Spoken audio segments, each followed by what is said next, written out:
At least that way it looks like something's done. Okay, so we're just making our list now, as we do on the cardboard. Standard feature. Right, first thing we're going to do is the tank, and then I think we'll do the rear bearing, which means the back wheel will be off at that stage.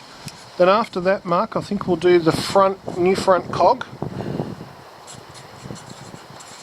and fit the new chain. Tomorrow's Bunnings. Tomorrow's a bunning strip. For the steel. Yep. And then after that we'll move on to the back pack rack. Fitting the back pack rack.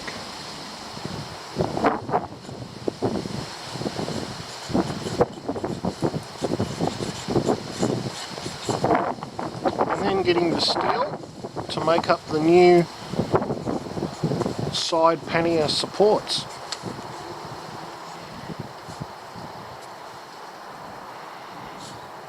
That's pretty good.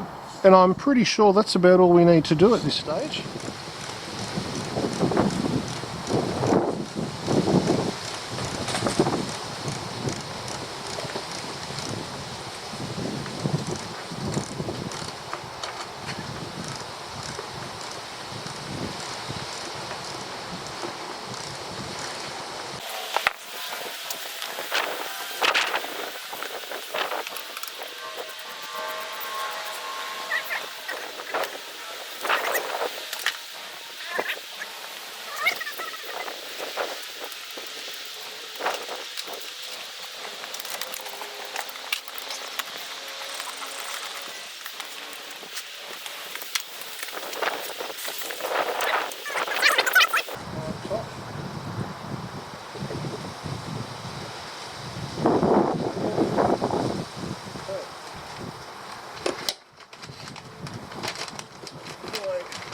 Got to put some rubbers near the radiators, probably on here, but we'll just do a quick trial fit to make sure it's going to go on okay.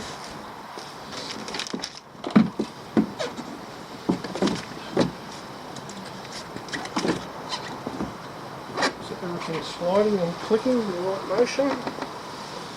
We're dripping fuel from there, but that's okay, it's only from the cone.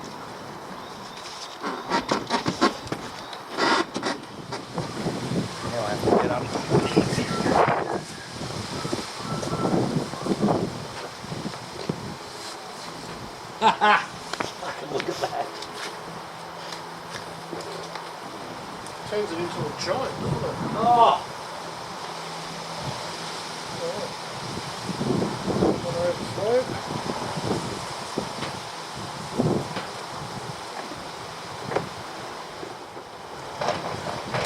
He won't be getting his tank off in a hurry. Like, you know how it had to go between the bracket and the frame? Yeah. Well, the frame on this side's gone further forward. Yeah, this one too. So, what I think we might do is lift it off again, pull the frame out, and I can see what you mean, yeah. This one's done the same thing. so we lift it off again. That's it. Now, sometimes you just come across a job and it just fair and squarely it kicks your ass, and that's what happened today.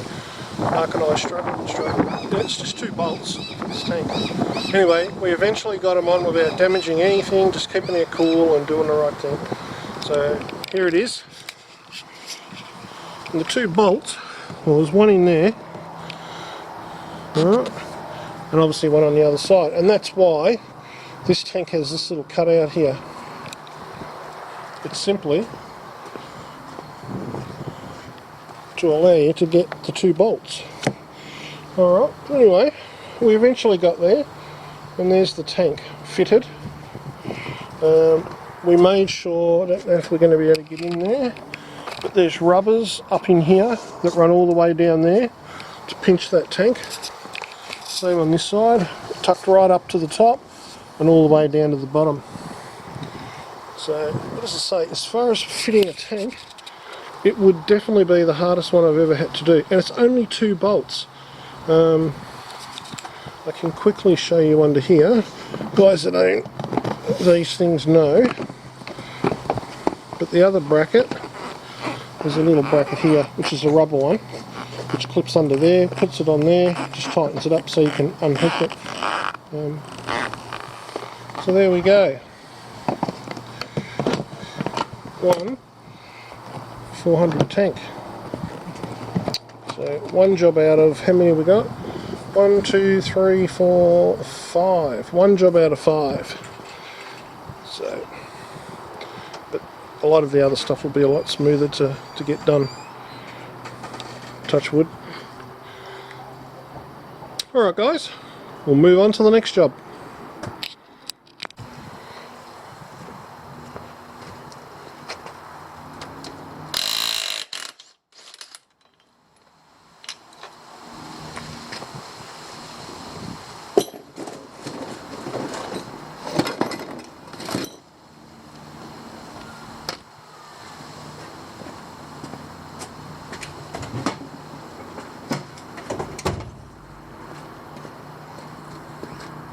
Never hit a threaded rod with a hump. Okay, quite an easy job. Take that little fella off. Just make sure we got the seals with it. I want to pull it apart. And find out they didn't supply seals in the packet. Yes, they have. Seals. Both sides. Once you get a bit of pressure under them, they just pop out. So say that one doesn't look that bad.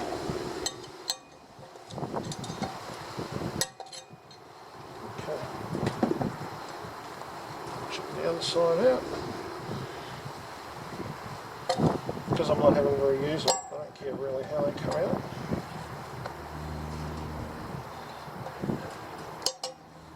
There you go. Oh, so yep, there is a bit of rust in there.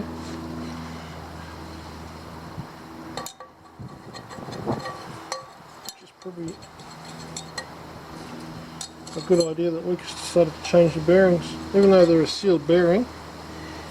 If you can see that, they're a sealed bearing, but they have a little bit of rust around the outside. So. A good idea.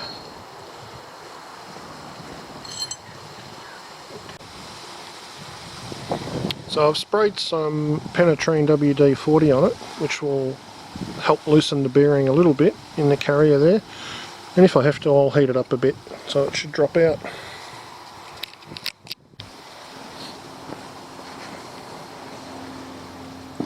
Okay, the next job we're doing is the bearings on the rear wheel. Lucas had a suspicion that he had a crook bearing, and he was right. This one here, which is actually the other side, was quite rusty. If I peel back the outer cover, you can probably, hopefully you can see that. So it was quite, as I said, quite rusty and shitty. This one wasn't too bad, which is the outside one, because it's slightly bigger. So it has 3 bearings. There's one on the outside near the disc, has one on the inside, which is about here, and then it has this one on the outside. And obviously they do that because of the load being put on the axle from the drive cog. So there you go. So we've got new ones, and we'll put those in now, and we'll show you how I didn't show you how we got them out, because it's just basically you put a rod down in there. I will show you quickly on how I did these ones. Okay. So I put, with the bearing still in there, I put a rod down in there.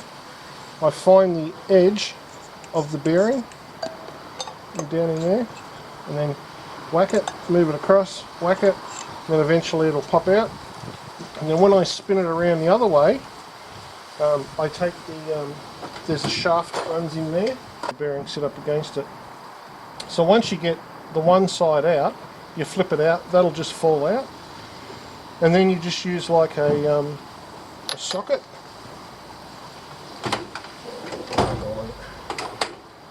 Okay. So the bearing like that, you can just use a socket, put on the extension bar.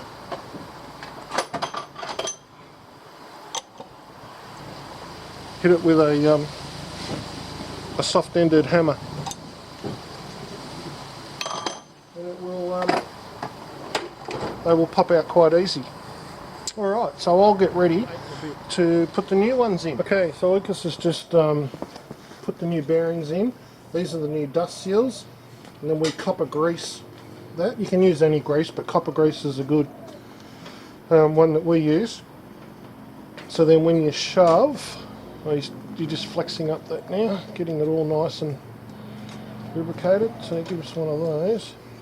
So they go on there, and that creates a good seal then. So that's how they work. Now I usually put them on both sides before I slide the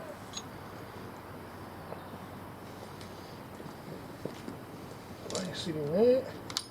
Sometimes they're different on the side, so they poke out at a different length. They look alright. Just a bit. A bicky brake. You could probably talk me into it. Say no more, I'll have one. Alright, so Lucas and I are just going to... You know what we didn't get? What did we didn't get? Hey? Didn't get 8mm short bolts. Oh, I've got bolts, yeah. You haven't got the short ones. I ran out, did I? Where are your bolts? Around the back there. Okay, there you go, Lucas got it on. There we go. Disc in. Lucas is right, this can go easy or it can be a complete nightmare.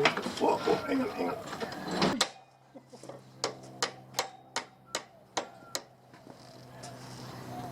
What? Well, hang on, got to get that lined up. Snaggle. No, got to come back out. There we go. That's it.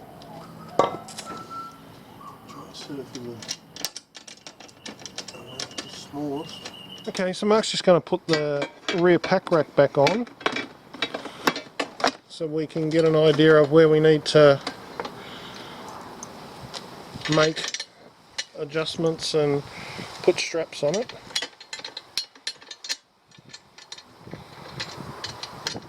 Now I believe we're going to remove this as well, Mark. How does that bolt on there? It's welded. It's welded. What, the bracket or that key lock? Oh, the key lock. Um, Is it bolted on? It should be. yeah, there are 2 bolts through it. Okay, we've gone out and Mark's gone and got his rack system that we built the other day, and we're going to pop it over the top of Lucas's bike, the 400, and we'll have a look. Righto, Mark, pop it over and we'll see how we go.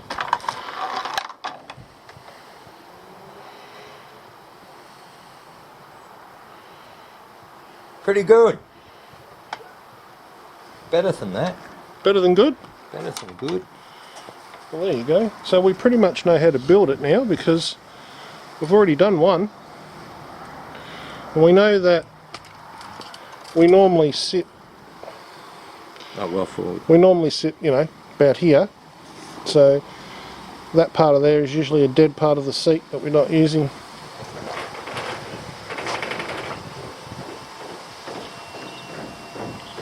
Magic. We're talking about the door going down on its own. Magic. Like in 30 years, I've never seen that. Are we going to do the self-tappers? I think we should, yeah. So we can just lift it off. Bzz, bzz, bzz. Bzz, bzz, bzz.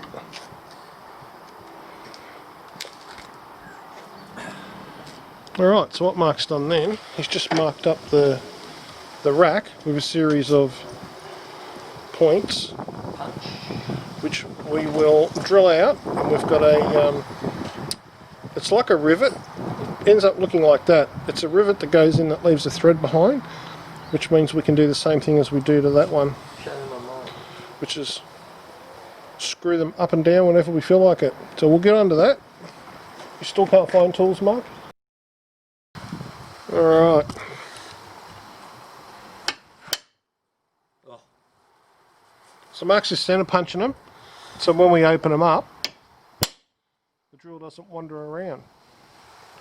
Which we should all do that, but for some reason, we don't always do it. And then we bitch and whinge When the drill wanders. when the drill wanders on your nice new shiny aluminium rack.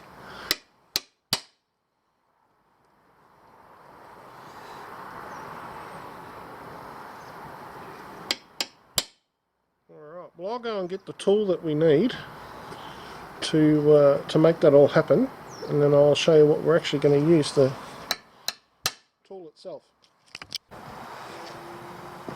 Okay, so this is called a nut rivet set, and what they have is little pieces like that, and basically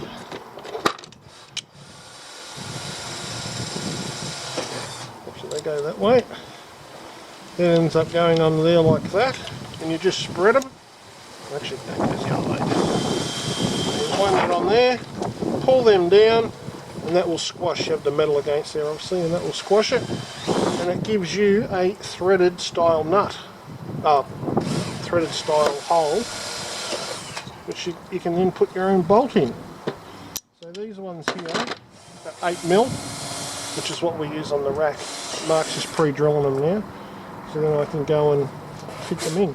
So we'll show you that when we do it.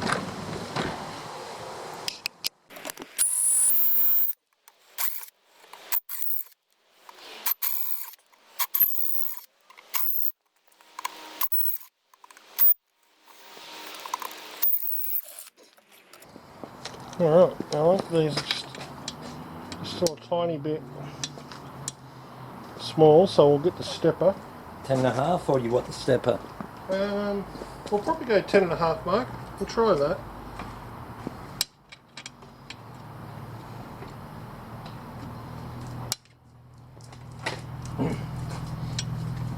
It sounds like the imminent arrival of a CBR Blackbird. Might rip his fucking clutch.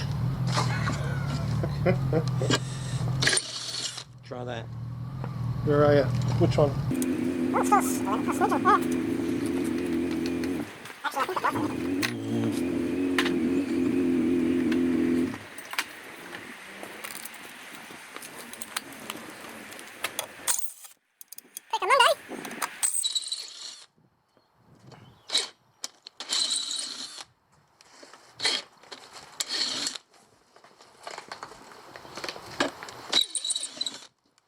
All I do now is go along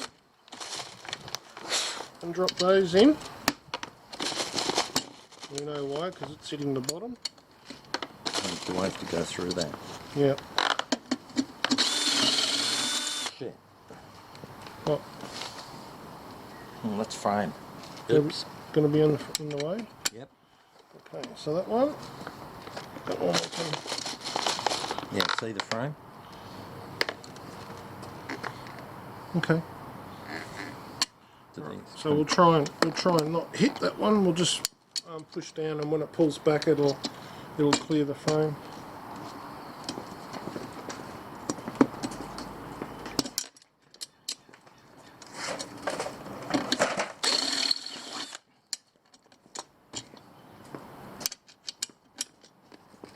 So we'll try these two hard ones first.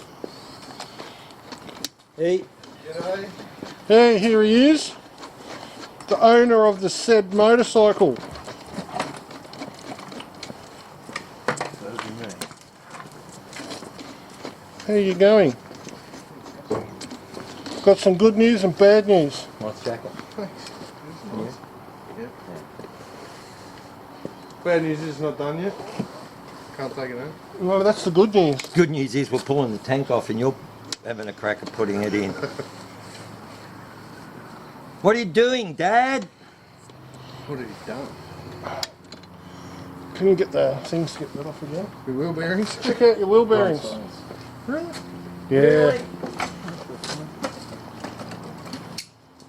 Were they pretty shag? Yep.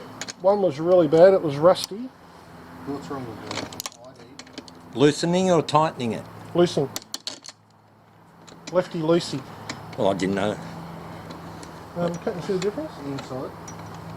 Yeah, the outside diameter, there's one bigger one and the other two are smaller, but they've packaged them all the same size. Oi. What's wrong?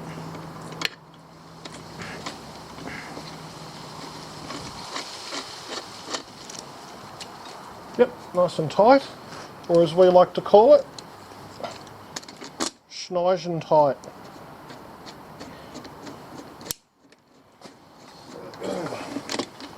Okay, a little push, a little bit more. Come on. Alright, I'll loosen it off a bit. There was a time when he could do this. I can do it, I just don't want to pull them through like I did last time. Brute strength doesn't always Not all. make things right.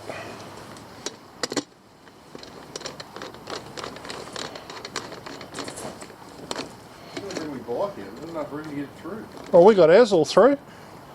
You've got girls' bikes. We're probably just better riders, I guess. I think bike. Did he just mumble off into himself? He's going to think he's going to get caught.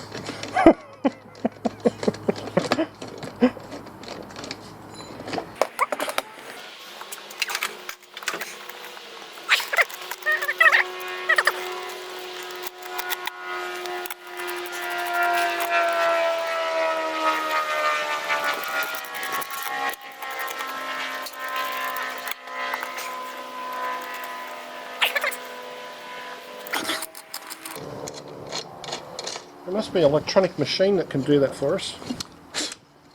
You find it, we'll buy it. Absolutely. Automation's a bloody good thing at our age. Alright, so that is those all put in now. If we wanted to now, we could actually fit Mark's rack straight on the top of that and screw it down. We know that it would work. Well, hopefully it works because Mark measured it all out.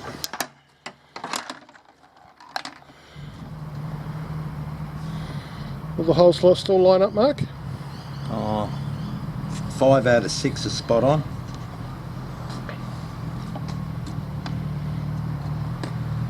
This one's out, but you could just make this bigger. Well, that was your doing, so... Well, we haven't drilled his yet, so what we do, give me an 8mm nut and we'll see. Where's your... Where are... They're in your box. They're in your tube. I believe this is... No.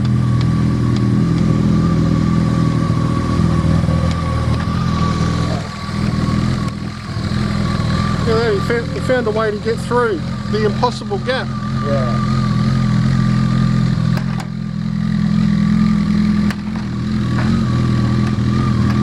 I'll run you over afterwards and I'll show you the what Lucas has been doing some upgrades to his bike.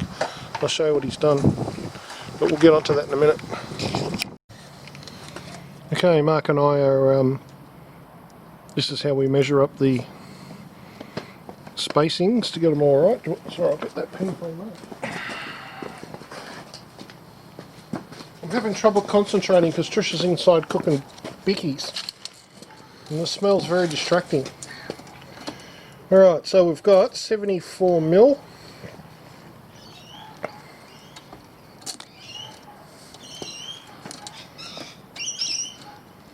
$74, half of that's 35, 37.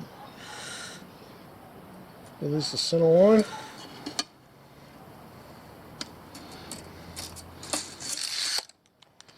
Okay, I need... Alright, some updates CBR Blackbird news. So this is Lucas's one, and some of the upgrades, it's the first time I've seen this since he's done his upgrades. So he's put a new set of pipes on it, which are, they're very similar. Lucas reckons these ones are a bit longer. They've got that triangle shaped pipe to them, which I reckon really suits this bike. It's all a personal opinion, of course. So he's got those on. They're a bit hard to tell, but he's actually got lowering pegs. How far do they lower them, Lucas? 1 inch, 25 inch. 25 mil. So they've been lowered. He has put on a RAM mount for his phone. If I come around the other side,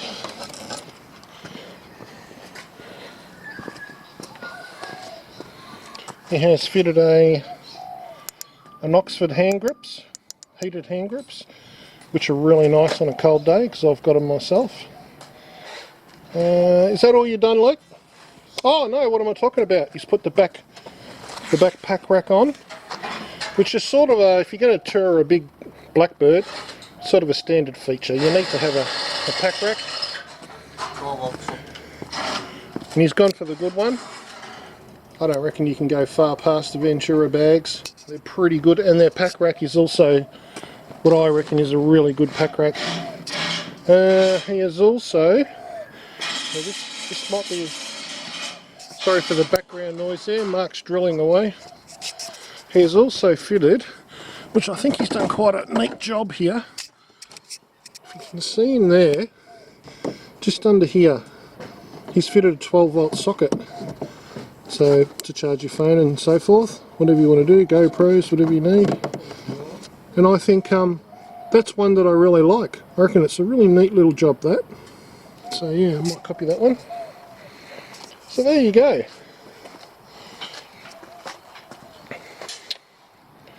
Bit of a Blackbird update for you. It's a $3 piece of balsa.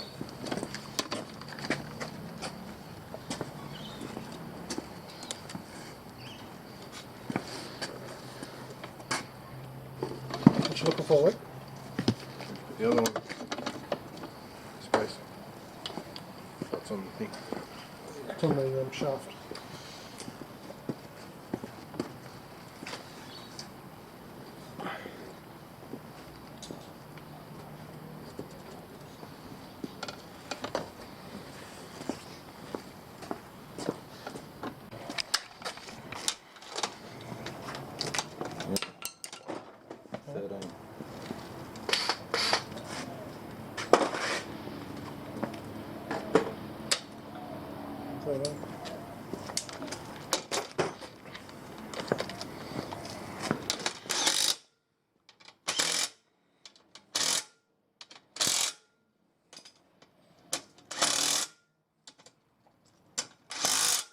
Okay, so Mark's bolted all them down into place now. So now what we do is we'll bend them to the shape we desire and then clamp up the cross brace.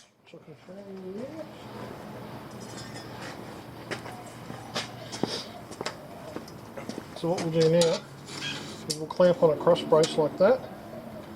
We'll get the shape we want, and then I'll come along and TIG up these, and Then we put the alloy on. and then we put the aluminium, and then basically you've got yourself another side bag rack. So we got the outline of the frame done now, and Lucas is just going to mig up the bits and pieces. What are you after, what? Earth.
shit. If you were building a bridge, it'd be awesome. Yeah.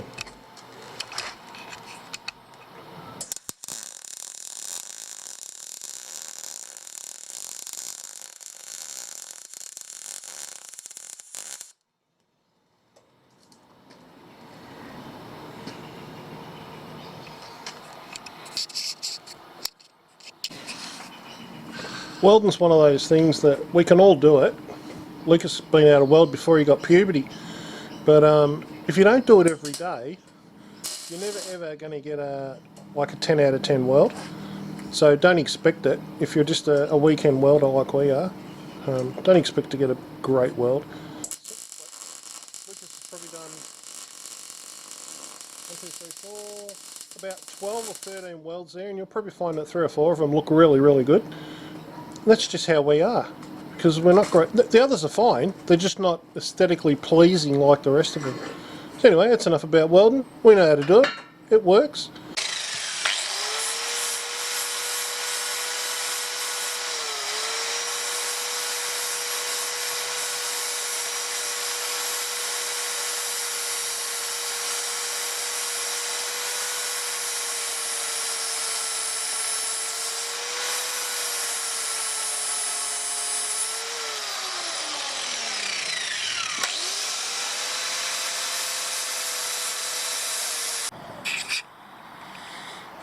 Alright, well, as you can see, it's starting to look like something now. I'm just about to, you can see the way we've shaped that. So down there, that just gives it a good protection so the saddlebags won't sit on the exhaust. So the next thing I'm going to do is take this plate off and hang this up, give it a good clean, and we'll give it a quick paint. Alright, so just like the one I built for the DR, it's the same system. Very simple. There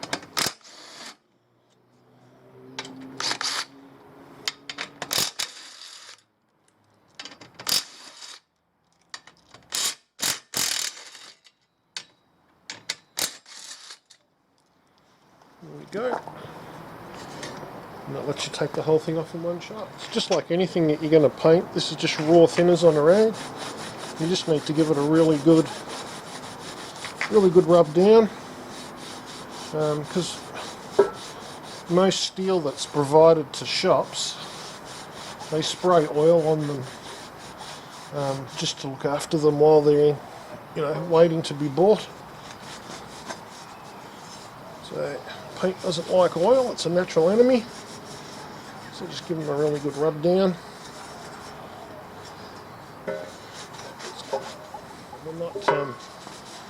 We're not trying to do a Picasso or anything on this. It's just to get some paint on it, because it will, obviously, being raw steel, it will rust.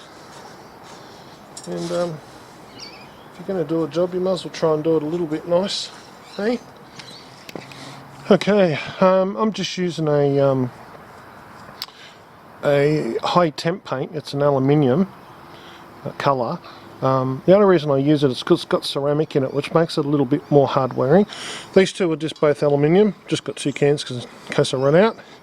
And afterwards, when it dries, I'll put a clear over it just to give it a little bit more protection. So that's the paint I use. The heat one is for no other reason than it's got ceramic in it with ceramic.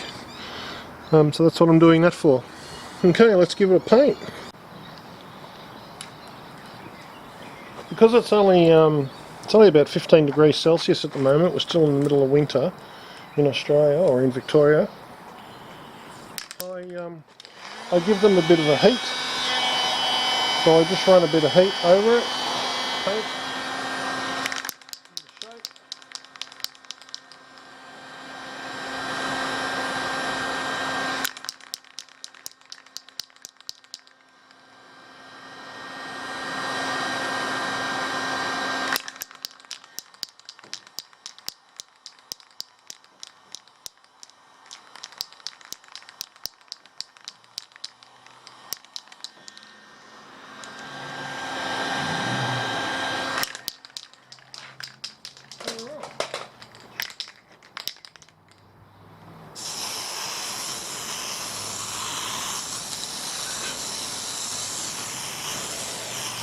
not my favourite way of painting out of a can, but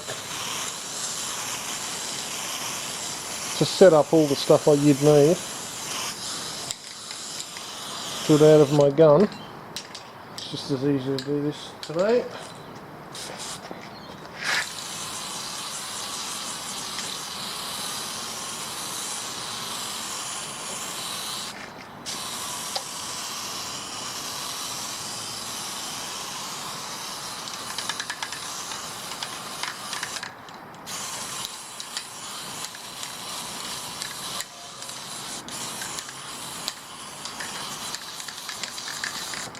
Covers up any chance of getting rusty.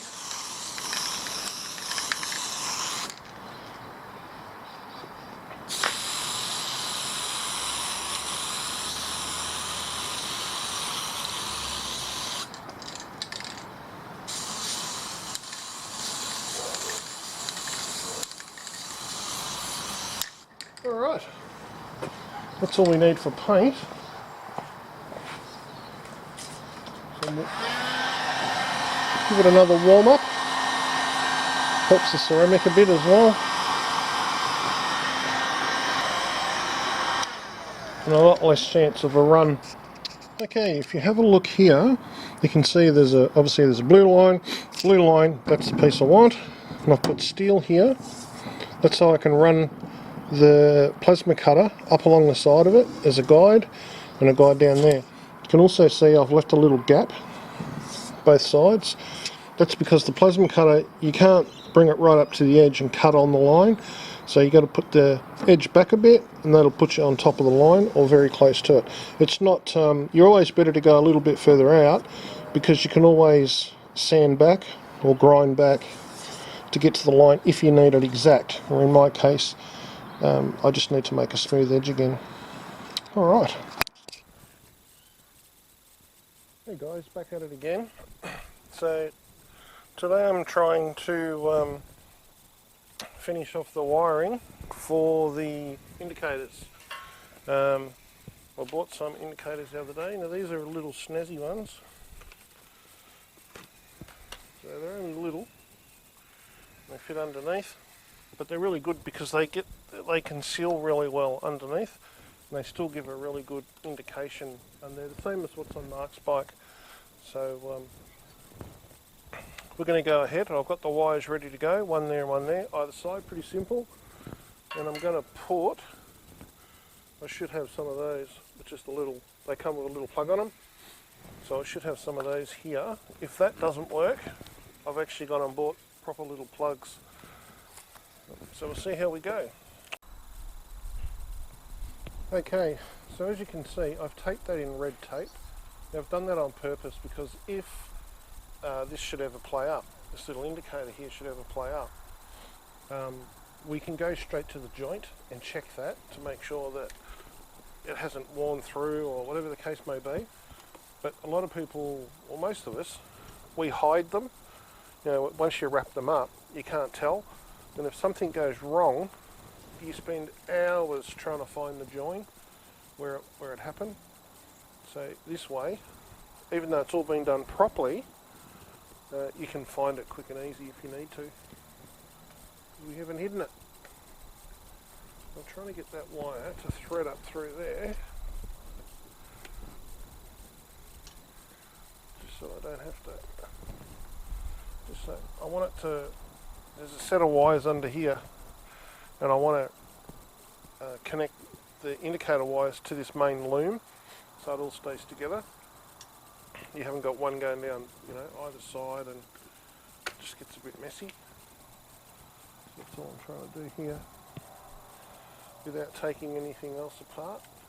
So I'm sure might not be a gap there. There's a gap there now. I'll try and get up under there. Come on, little wire, help me out here.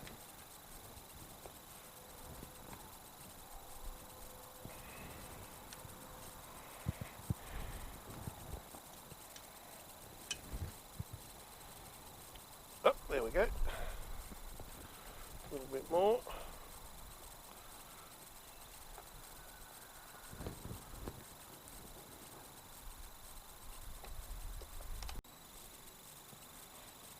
Okay, so as you can see, I've wired it up and it's just temporary at the moment. I'm going to clean it all up and put tape on it. So he has a join here, indicator's working. So we tape that up, pull it back a little bit, and that's the right side done. Then we'll move on to the left side. Well, it looks like got everything working.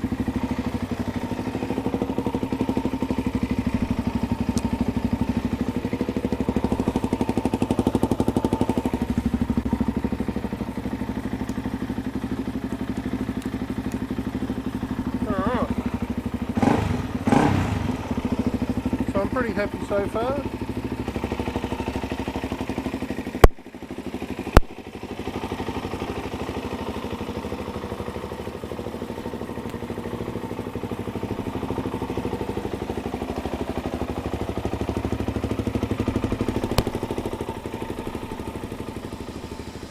Hey guys, welcome back to Lucas's DRZ400.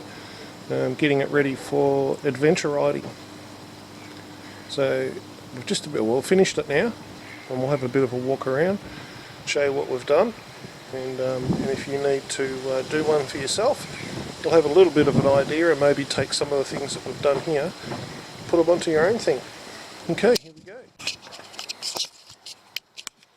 Alright, we'll start from the very top, work our way down. So we've got the phone holder that's sort of mandatory nowadays. It's got the heated grips sitting here. He's put 12 volts to it, so we can run 12 volts. Then into the mechanical side of it. It's got bar risers that he's put on. Coming down a bit further, we've got that big, classed as a 17 litre, but they say it holds 20 litres. Safari tank. We move a bit further down. I don't think we've done anything there. So this is the new, well now I've got stuff on it so you can see it, the new rack system we've built.